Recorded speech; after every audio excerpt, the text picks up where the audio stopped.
sequência proposta. Eu queria chamar agora para apresentar o Doran Trost, assim que se fala, espero. Ele é arquiteto, diretor de planejamento do Implurb.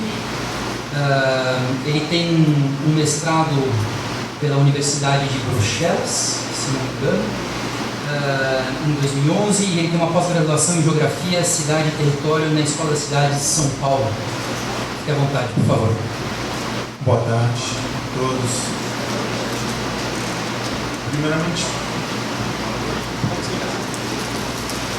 Primeiramente eu queria agradecer a oportunidade da Fundação e parabenizar pela iniciativa. Eu acho que foi algo muito importante essa ideia de juntar todas as instituições, todos os profissionais que trabalham na escala do território e no meio ambiente da cidade. Uma falta crucial aqui na cidade de Manaus. Agora, o exercício de falar de planejamento urbano numa escala da região metropolitana em 20 minutos é um desafio também.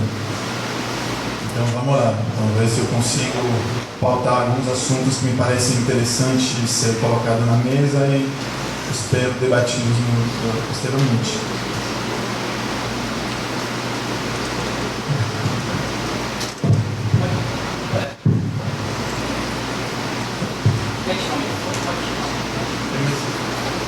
Vou ficar aqui, tudo bem. Só alguns dados aqui para você se dar conta. Eu perdi a palestra da manhã, eu espero que eu não vou ser repetitivo, mas só alguns dados que me parecem importantes repetir, talvez. O tamanho da região metropolitana, do jeito que ela foi definida pelo Estado, dentro daquele plano diretor, é uma coisa absolutamente sem razoabilidade. A gente está falando de uma área que dá ordem de 3 vezes a Bélgica, tamanho do Portugal, tamanho de Cuba, ou apenas menor do que o Uruguai, para uma região metropolitana com somente 2 milhões de habitantes, ou nessa região metropolitana atinge quase 2,5 ou um pouco mais. Especialmente quando se vê que exatamente não tem ninguém, ou proporcionalmente à região metropolitana, em outras áreas do planeta, essa área é muito pouco adressada.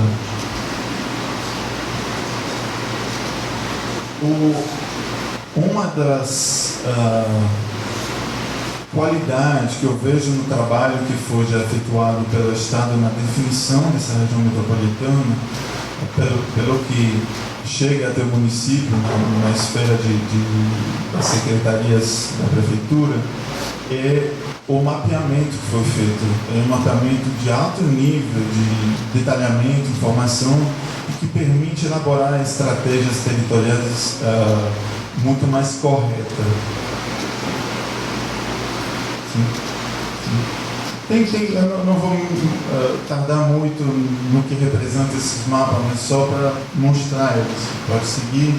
Aqui, quando a gente zooma dentro da região metropolitana, no nível da área do município de Manaus, que é de 11 mil quilômetros quadrados, 2 milhões de habitantes, vocês podem também ver que a mancha urbana é uma área que é muito pequena em relação à área geral do município.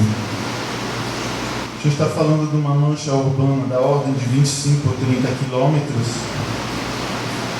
que tem aqui um mapeamento da densidade populacional, representada aqui com as cores mais escuras, onde a gente tem a densidade mais alta, que é uma densidade comparável com uma cidade europeia.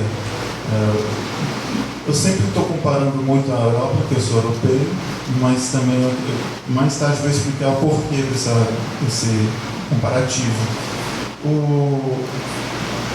Essas manchas de alta densidade, que permitem um certo equilíbrio financeiro para o desenvolvimento de qualidades urbanas, urbanismo, planejamento urbano, elas são somente 4 áreas na cidade de Manaus. O resto tem uma densidade populacional extremamente baixa. Sim. com alguns polos de destinos, né? As pessoas moram nas áreas, vamos dizer, escuras, e essas áreas brancas são as áreas principais dos grandes destinos, né? O centro, o distrito, as duas áreas do distrito. Esses são os corredores urbanos definidos pelo plano diretor e já construídos. Sim. E esses em branco são os 5 projetos que a prefeitura tem conhecimento que o Estado está implantando.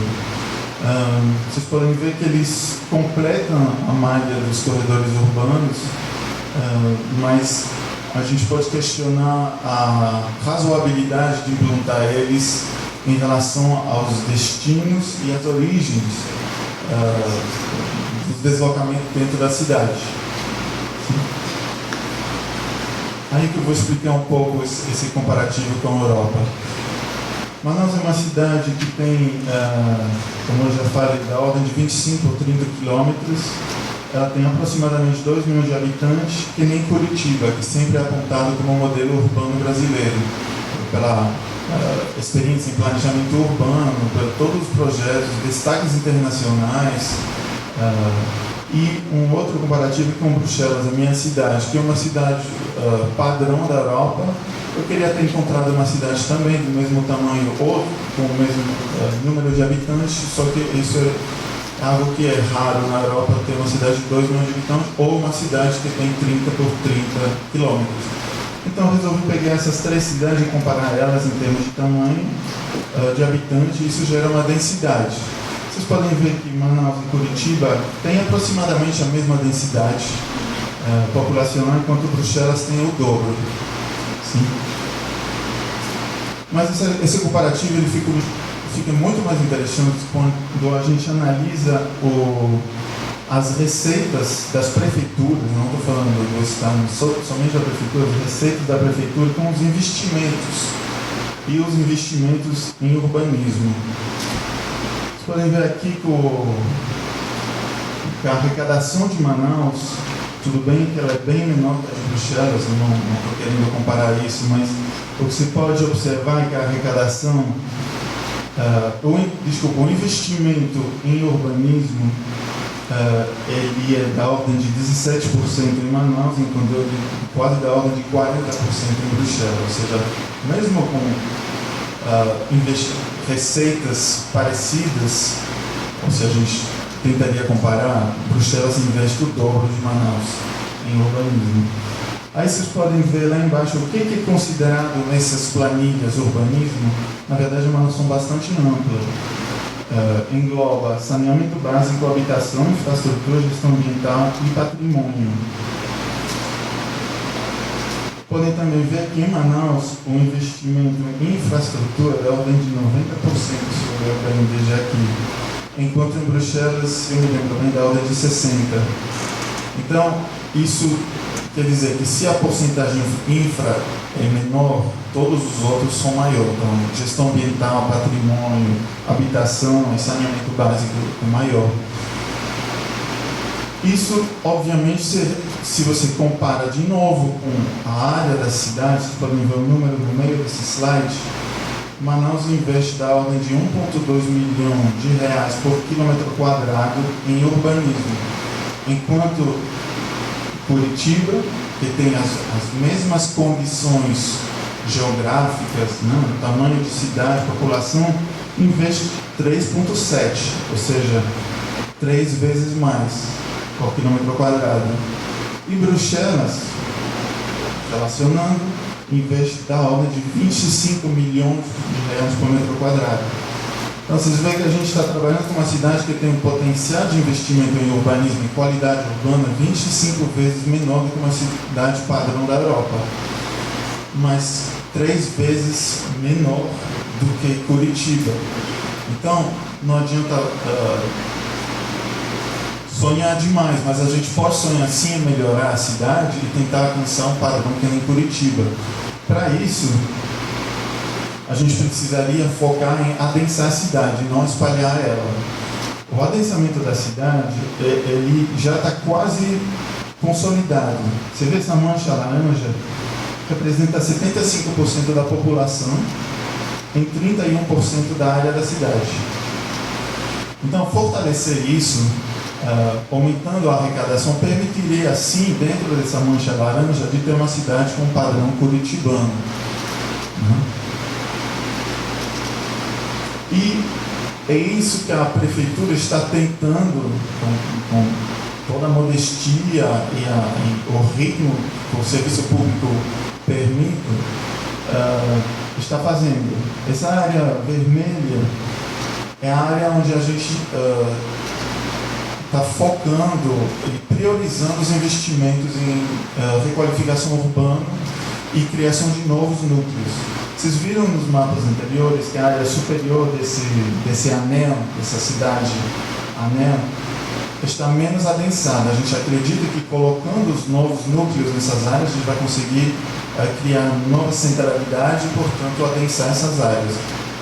A gente também orienta grandes empreendedores a implantar nessas áreas. Por exemplo, eu posso citar Carrefour, Bemol, que vieram conversar com a prefeitura para saber onde que a prefeitura achava interessante eles se implantar. Então a gente orienta sempre que esses grandes polos de atração, polos de qualidade urbana, no caso do Shopping T4, a gente vai construir um pequeno parque ao redor dele, no perímetro dele. Sim. Enquanto há outros projetos que estão justamente indo ao oposto do que a prefeitura e o que o bom senso gostaria. O espalhamento da cidade através de mega empreendimentos como a cidade universitária, o polo naval, ou até no plano diretor da região metropolitana, há traços, esboços de via do lado leste da Adolfo Duque. Tudo isso são coisas que vão totalmente ao contrário do que se deveria fazer para melhorar a qualidade urbana. Sim? Isso são algumas noções muito generosas, muito amplas. Quando a gente trata do nosso dia a dia, na Secretaria de Planejamento Urbano, que eu incluo, eu só vou explicar para vocês um pequeno processo. Esse é o processo que foi feito na requalificação da Avenida Djalma Batista. Primeiro, um diagnóstico de uma situação onde você vê uma série de invasões de obstáculos no espaço público.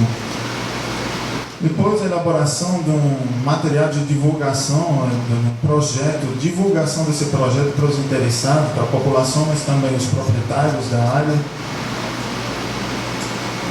Posteriormente, uma série de reuniões, alinhamentos, notificações, negociação, visitas em loco, decisões jurídicas, junto a todos os atores, a todas as interferências que existem quando se quer requalificar um ambiente público. Projeto executivo de arquitetura, acompanhamento de obra, para finalmente chegar a algo que quem não sabe de todo esse processo pode parecer uma coisa extremamente simples de se fazer.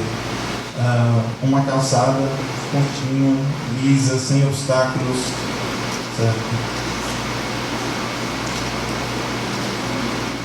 Para frente. Aí eu queria colocar esse dia a dia em paralelo com alguns empreendimentos desenvolvidos pelo Estado ou com financiamentos internacionais como o Prosamin. Eu não vou falar da questão ambiental, nem vou falar do benefício que isso trouxe para a cidade. Eu acho que isso ele tem seus lados positivos e negativos. Mas o que eu quero mostrar é que, posteriormente à implantação do projeto desse tamanho, onde a conversa e o alinhamento com, pelo menos, a prefeitura, o órgão que tem que depois controlar e fiscalizar esse ambiente, é algo que deixa muito a desejar. Eu acho que a criação de um observatório da cidade pode permitir um alinhamento dessas questões antes de chegar à situação como a gente está vendo hoje nos Prosamin implantados, como grandes áreas descampadas, onde não há vegetação, onde há uma falta de manutenção, onde há uma falta de planejamento dos equipamentos, das atividades econômicas, como esses quiosques que foram colocados lá, não foram licitados, não estão operando, estão sendo invadidos. Sim? Habitações que não têm eu nem vou falar da habitação, vou falar do projeto arquitetônico como um todo, que não tem um limite claro entre o público e o privado e que favorece, obviamente, a aparição desse tipo de interferência, como vocês podem ver, de lojinhas que começam a nascer em prédios. Isso é uma demanda, eu não estou dizendo que ela não tem que ser atendida. Agora, o projeto não prevê isso inicialmente e, posteriormente, há esse tipo de invasão do espaço público. Aí a prefeitura está sendo acionada para fazer respeitar a lei, que não pode invadir o espaço público, e chega nesse embate social, econômico necessário. Tudo isso poderia ter sido evitado. São vários exemplos, pode seguir. Um outro exemplo onde nem há aqui unidades habitacionais, esse é na Avenida Brasil, também é um projeto do Prosamin, onde o limite entre o privado e o público, de novo, não existe. Vocês podem ver que é muito difícil saber quando há uma nova invasão da área pública que foi objeto de desapropriação, porque não há limite claro.